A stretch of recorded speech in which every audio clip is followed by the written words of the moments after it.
Kepler 186f அப்படின்னு சொல்லப்படுற இந்த பிளானட் எர்த்ல இருந்து 580 லைட்டஸ்ட் டிஸ்டன்ஸ்ல இருக்கு.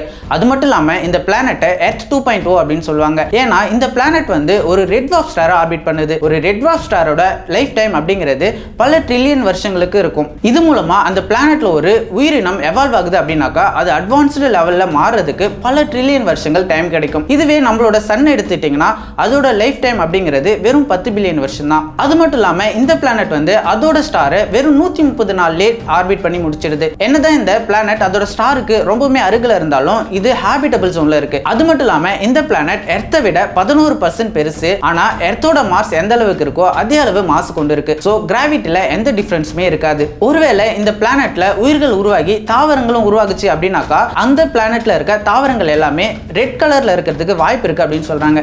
அது மட்டும் இல்லாம இந்த மாதிரியான ஒரு பிளானட்க்கு உங்களை ஃப்ரீயா கூட்டு போறேன்னு சொன்னாக்கா நீங்க போவீங்களா அப்படிங்கறத கமெண்ட்ல சொல்லுங்க.